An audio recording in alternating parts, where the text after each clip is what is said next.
पद्मा प्रजापति जी, मध्य प्रदेश से। राधे राधे गुरुदेव, आपके चरणों में कोटि कोटि नमन। महाराज जी, 1 वर्ष से आपको सत्संग सुन रही हूँ और मैंने आपको गुरु रूप से स्वीकार कर लीजिए। महाराज जी, आपके कहे अनुसार राधा नाम का नित्य जप करने का प्रयास करती हूँ। गुरुदेव, एक विडंबना है कि गीता में साफ साफ लिखा है कि कर्म का फल भोगना ही पड़ेगा, और इसका उदाहरण हमने महाभारत में भीष्म पितामह जी के मृत्यु के समय देखा। श्री कृष्ण जी गीता में कहते हैं कि तुम मेरी शरण में आओ, मैं तुम्हें सभी पापों से मुक्त कर दूंगा, और आप भी कहते हैं कि राधा नाम जब से सभी पाप नष्ट हो जाएंगे। तो महाराज जी, भीष्म पितामह जी को दोष मुक्त क्यों नहीं किया, जबकि वो देखो, भगवान के अनन्य कुछ भक्त थे? भगवत स्वरूप ईश्वर कोटि के महापुरुष स्वयं लीला करके हर बात को प्रमाणित करते हैं। तो जैसे भगवान के श्रीमुख से निकला है कि अवश्य में वो भोक्तव्यम कृतम कर्म शुभाशुभम।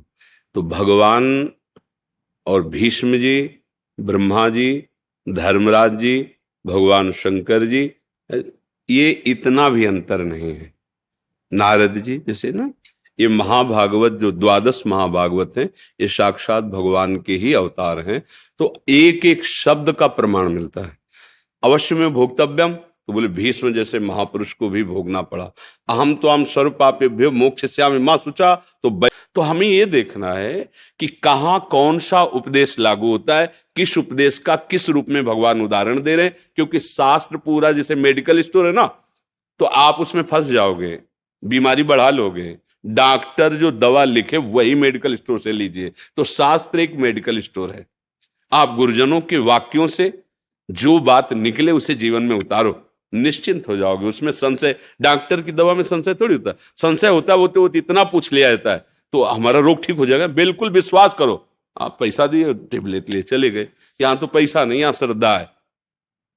याभ्याम बिना न पश्यन्ति सिद्धा स्वांता स्तमीश्वरम भवानी शंकरो वंदे श्रद्धा विश्वास रूपिणो। श्रद्धा और विश्वास के साथ आप नाम जप कीजिए, निश्चिंत हो जाइए। आप भीष्म नहीं हैं। ये पक्की मटकी को फोड़ के कुछ नहीं बनाया जा सकता, लेकिन कच्ची मटकी को जो चाहो आकार दे सकते हो, जब चाहो चाहे। हम लोग कच्ची मटकी है, हम लोग भीष्म नहीं है, ब्रह्मा नहीं है, सनकादिक नहीं है, साधारण जीव है। कच्ची मटकी जैसा चाहो बना लो, लेकिन वो पक्की मटकी है, वो नहीं। तभी उनके लिए कह दिया न देवे न ब्रह्मादेर न खलु हरि भक्तेर। क्यों? वो पक्की मटकी है, वो ब्रह्मबोध संपन्न है। हम लोग विषयी जीव, कच्चे। चाहो तो अभी उठाकर अपने प्रेम में लगा दो, और चाहो धक्का मारो तो नारकी गतियों में पड़े, नाथ मैं तो कुछ नहीं हूं यहां से। तो अपने लोगों को जो जीवन के लिए प्रभु आदेश कर रहे हैं, हम सर्व पापेभ्यो मोक्षयिष्यामि मा शुचा, पक्का वो बात समझिए। वो उदाहरण दिया जाता है कि कर्मों का इतना प्रबल स्वरूप है, पर कृपा का बहुत। कई बार हमने उदाहरण दिया कि जैसे वकीलों से सिद्ध हो गया कि आप अपराधी हो, न्यायाधीश ने आदेश कर दिया, फांसी, पास हो गए। अब कोई नहीं काट सकता, एकमात्र राष्ट्रपति।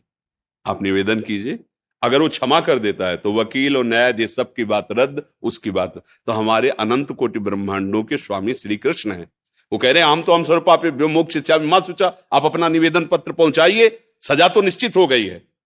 अवश्य में भोक्तव्यम कृतम कर्म शुभाशुभम, और वो माफ कर दें, खेल खत्म। भगवान उसे मोक्ष पदवी को प्रदान। इसमें बिल्कुल संशय नहीं करना चाहिए। अलग अलग जगह के अलग अलग वाक्यों का उसका उदाहरण है। शास्त्र बहुत बड़ा है। अब आप एक यहां की बात वहां जोड़ेंगी तो नहीं समझ पाएंगे। एक होती है अधम, अशरण, पतित, मैं हूं, नाथ, आप, इसका कोई बिगाड़ नहीं सकता। ब्रह्मचर्य, तपस्या, जितेंद्रियता, विविध प्रकार। अब वहां आपको जांच होगी, क्योंकि आप हैं कुछ, और जो कुछ नहीं है वो सीधे गोद में बैठे। इसीलिए तो यही दरबार दीन को आदर, रीत दीन का तात्पर्य हम कुछ नहीं प्रभु, केवल आपकी कृपा से ही हमारा निस्तरण हो सकता है। मेरे बनाए न बनेगी कोटि कल्प लो, राधा राधा राधा, सब बात बन जाएगी। और मानने की है, मान लो तो अभी सब संशय खत्म हो जाएगा। ना मान लो तो राधा राधा जपते रहो, जान जाओगे, फिर तुम्हें बताना नहीं पड़ेगा। अब भजन न करो तो बुद्धि की ताकत नहीं कि इस बात को जान सके।